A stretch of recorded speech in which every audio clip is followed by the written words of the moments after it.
happy Wednesday. I hope you guys are doing well, and this is another, weekly Wednesday coaching talk from us. So today I'm going to talk about why lifting heavy matters, and I have my handy dandy sheet here so that I don't get off track. This is something that I feel like especially women struggle with the most, not so much men. So any of the men that I'm coaching, I recommend listening to this to understand why it's important, but I feel like this is definitely more geared towards the women that I coach, and especially sometimes the moms, because of everything we deal with.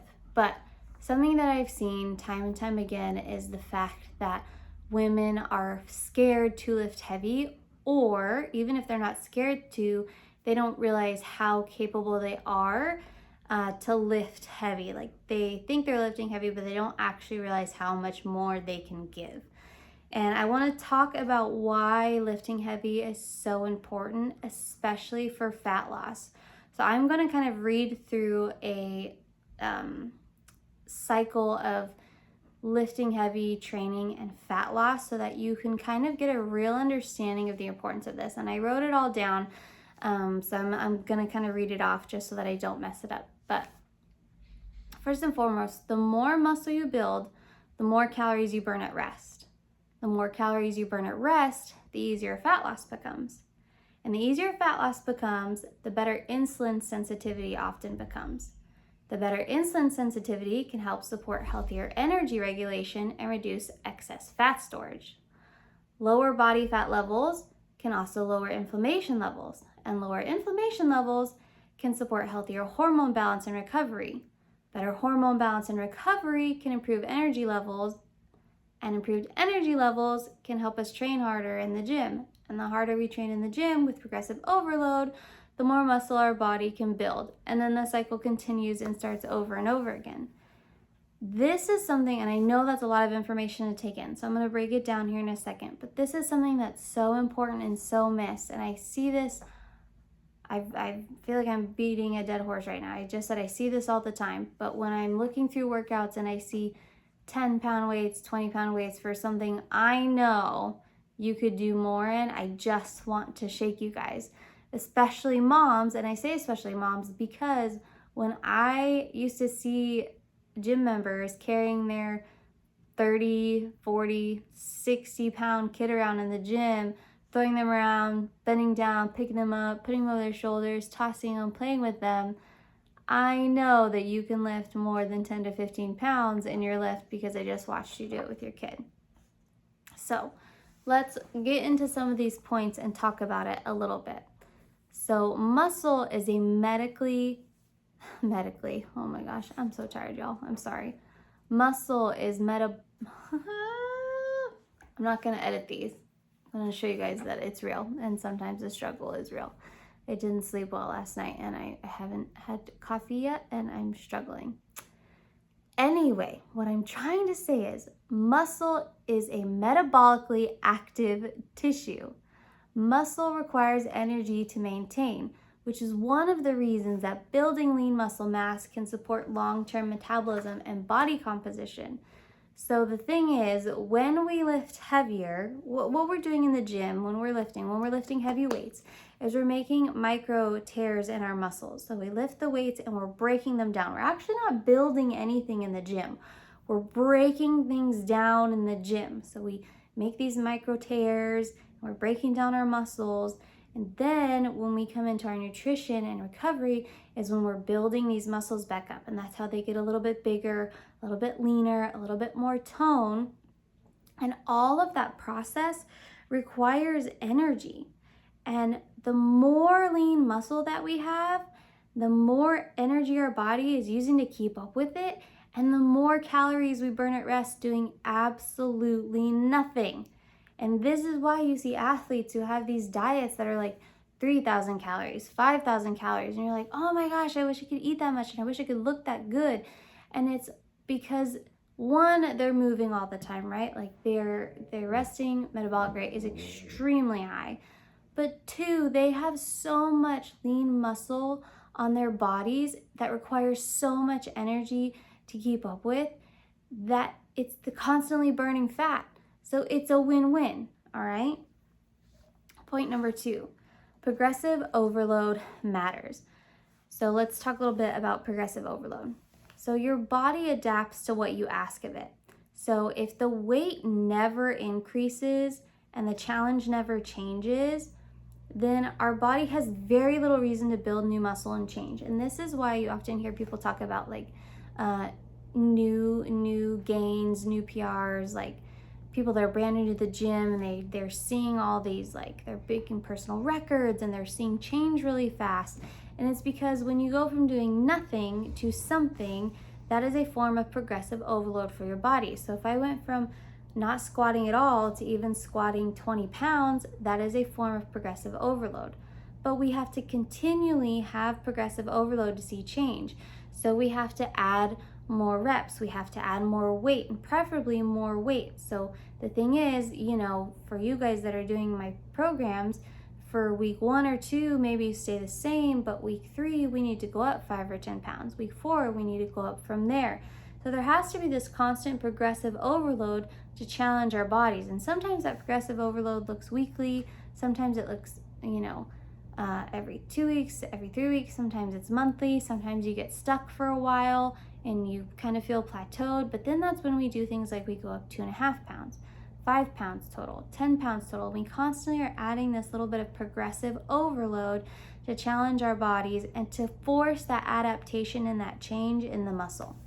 Okay, so gotta have progressive overload. Then the third thing is toning comes from muscle and lower body fat.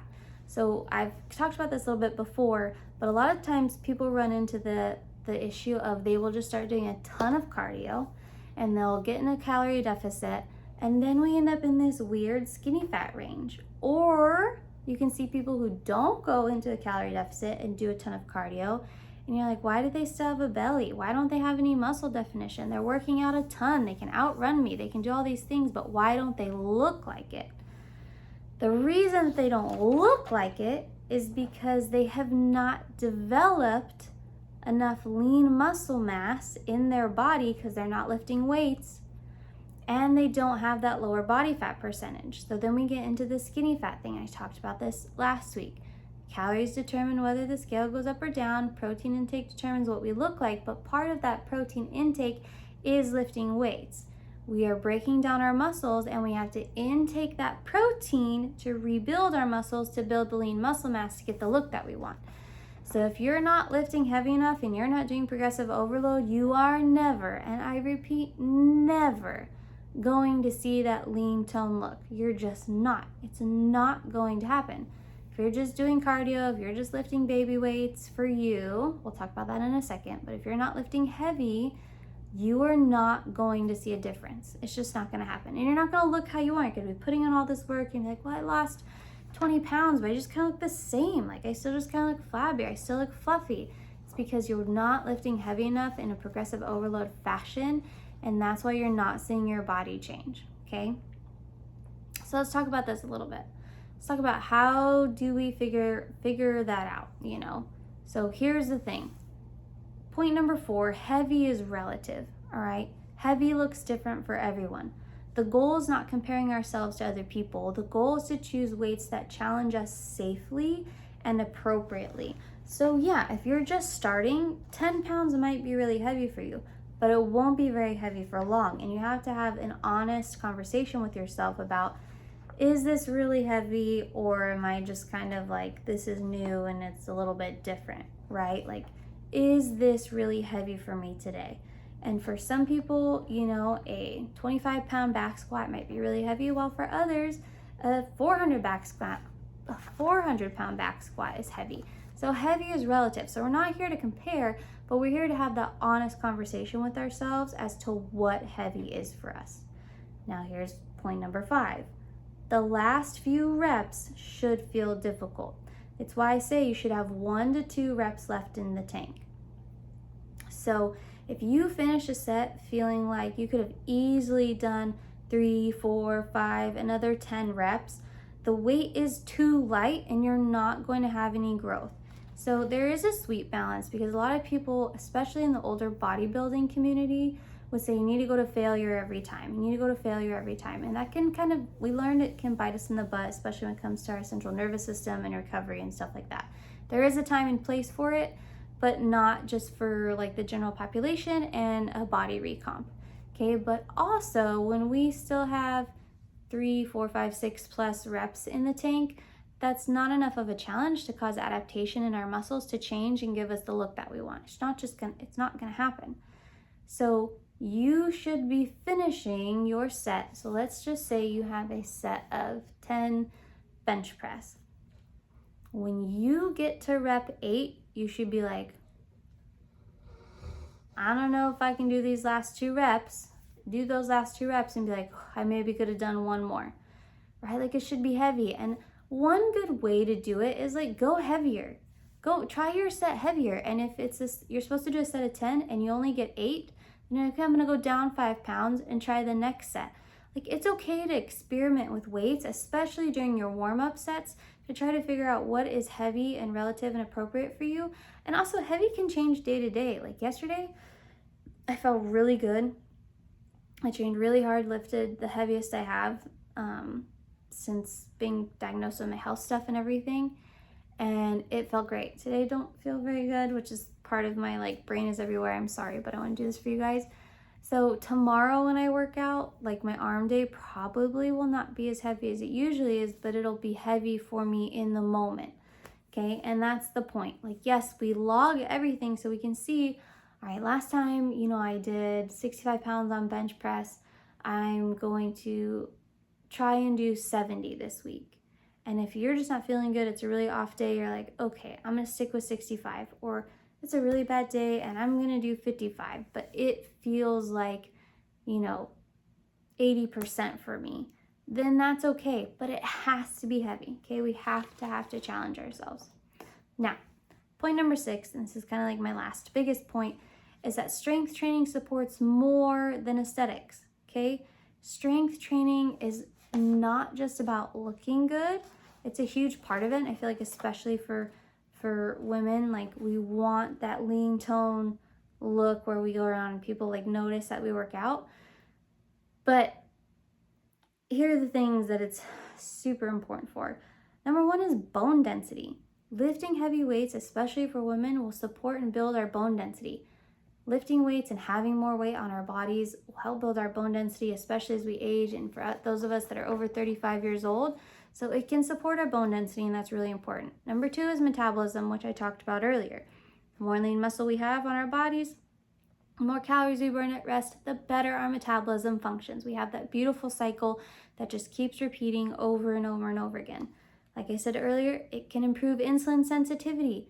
This is huge, especially for anybody dealing with COPD or anything like that. Insulin sensitivity is a big deal when it comes to weight loss, especially now with women. And like, you gotta lift heavy weights. It's really, really important. Next thing is just confidence, right? Like it can give you confidence to be like, hey, I can squat that, I can bench that, I can lift that. I can perform in a real life situation if I had to, and that matters. Then functional strength, like I just said, being able to actually do things in a functional way. I can help my husband carry the table out of the house. I can help carry the chairs out. I can push the car if I absolutely had to. I can pick up my dog if they got hurt. I can pick up my kid if they got hurt. That's just kind of how it goes. It can also improve our energy levels and then just overall for long-term health. And this is why for me, the formula for most people is so much more simple than people think it needs to be, is that we need to be in the gym 3 to 4 times a week, lifting extremely heavy for us, and then doing zone 2 cardio and walks outside of that, or 10K steps a day, and then hitting our nutrition. So it's a big deal. So I kind of just want to give some closing remarks because I usually get questions about this, but when it comes to lifting weights, the goal is not to become bulky or extreme.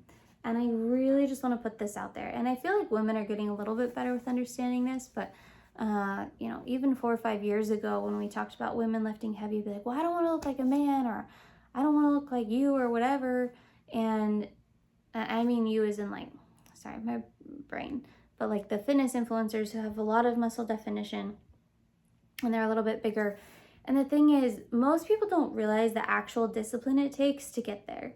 To get that big, bulky, man-like look, if that's not something that you want, you have to train 5 to 6 days in a week, 5 to 6 days a week, an hour and a half to 2 hours in the gym, constant progressive overload. You have to be in a calorie surplus, not a calorie deficit. You constantly have to be eating, managing everything. And a lot of those people are also on extra supplements to help get that aesthetics, to get those looks. And it's funny because I've always been pretty small, even when I was bigger for me. The biggest I've ever been is 125. And I used to just ask women, like, well, do you think I look like a man? Do you think I look gross? And they were like, no, I think you look great. And I was like, okay, well, I am over here squatting 205, I'm back squatting 205, weighing 125 pounds.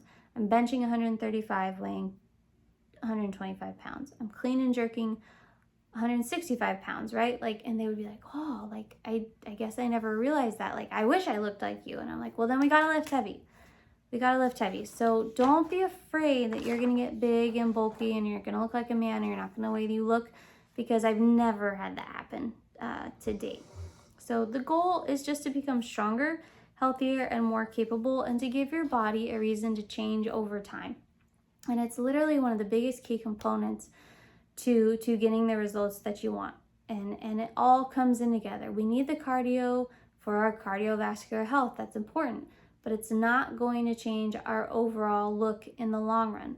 We need our nutrition. Our nutrition is number one. But nutrition alone is not going to give us the look that we want, or the bone density health that we need, or the muscular health that we need to help our metabolism. We have to lift weights for everything I just listed.